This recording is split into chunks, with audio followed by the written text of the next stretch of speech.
স্রোত যদি সৌভিকের সাথে বিয়ের সিদ্ধান্ত থেকে পিছিয়ে না আসে তাহলে বিয়ের আসরে পৌঁছানোর আগেই স্রোতকে কিডন্যাপ করে নিয়ে চলে যাবে সার্থক। হ্যাঁ বন্ধুরা, ভিডিওতে লাইক দিয়ে দেখতে থাকুন।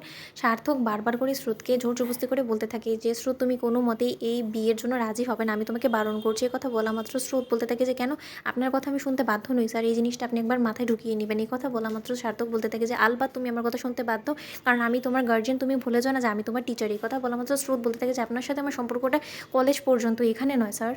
সার্থক বলতে থাকে যে বড্ড বেশি তুমি দিনকে দিন অবাধ্য হয়ে যাচ্ছ, কী করে বলো তো স্রোত। ওদিকে স্রোত বলতে থাকে যে অবাধ্য হতে তো আপনি আমাকে বাধ্য করছেন স্যার, আমি যথেষ্ট পরিমাণ আপনাকে সম্মান করে চুপ থেকেছি, কিন্তু এখন আমার মনে হচ্ছে যে আপনি বড্ড বেশি বাড়াবাড়ি করে ফেলছেন। আপনি একবারও ভেবে দেখেছেন যে আপনি আমার উডবি হাজব্যান্ডের সামনে আমাকে যে পরিমাণে টেনে হিঁচড়ে এখানে নিয়ে এলেন সেটা কতটা খারাপ দেখা গিয়েছে তার কাছে। আমার শ্বশুরবাড়ির লোকেরা যদি এই জিনিসটাকে অন্যভাবে দেখে তখন আপনি কী করবেন, এর কোনো আদৌ আপনার কাছে জবাব আছে?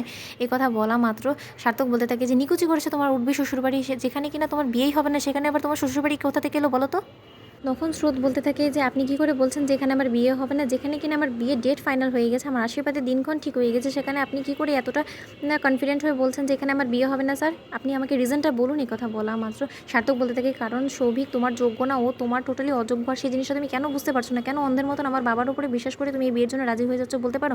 তখন স্রোত বলতে থাকে যে আচ্ছা সৌভিক ভালো না, তাহলে আমার জন্য কে যোগ্য আপনি বলে দিন। আপনার কথা শুনে মনে হচ্ছে যে আপনি খুব ভালো করে জানেন যে আমার জন্য কে যোগ্য আর কে অযোগ্য। আমি আপনাকে এই অধিকারটা তো দিইনি স্যার, আমি আপনাকে কোনো মতেই আমার নিজের আপনজন বলে মনে করি না। আপনি আমার কাছে সম্মানের জায়গা থেকে একটা স্থান পেয়েছেন, আর তাই সেটা বজায় রাখার চেষ্টা করুন স্যার। প্লিজ আমি আপনার কাছে হাত জোড় করে অনুরোধ করছি, আপনার সম্মানের জায়গাটা প্লিজ এরকম করে হারিয়ে ফেলবেন না।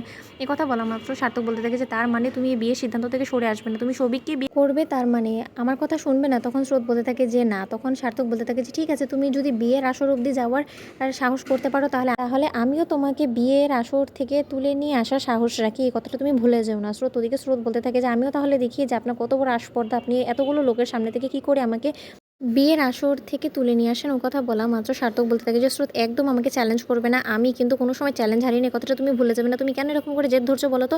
কি এমন পেয়েছো ওই ছেলেটার মধ্যে যে ওই ছেলেটাকে ছাড়া তুমি কাউকে বিয়ে করতে রাজি হচ্ছ না? এই কথা বলা মাত্র স্রোত বলতে থাকে যে স্যার একটা কথা ভুলে যাবেন না, এই ছেলেটাকে কিন্তু আপনার বাবাই পছন্দ করেছে, আর আমারও ওকে যথেষ্ট পরিমাণে পছন্দ হয়েছে, তাই প্লিজ এর মাঝখানে আপনি বারবার করে আসার চেষ্টা করবেন না, কারণ আমি কিন্তু এবার আর আপনার সম্মান রাখার একদম চেষ্টা করব না, আমি আপনাকে বলে দিচ্ছি। তাই আপনি প্লিজ সুযোগ থাকতে আপনি সাবধান হয়ে যান। এই কথা বলা মাত্র হঠাৎ করেই যখন সৌভিক চলে আসে তখন সার্থক সৌভিককে দেখে চমকে ওঠে আর বলতে থাকে যে কী ব্যাপার সৌভিক, তোমার মধ্যে কি কোনো রকম কোনো ম্যানার্স বলে কোনো কিছুই নেই?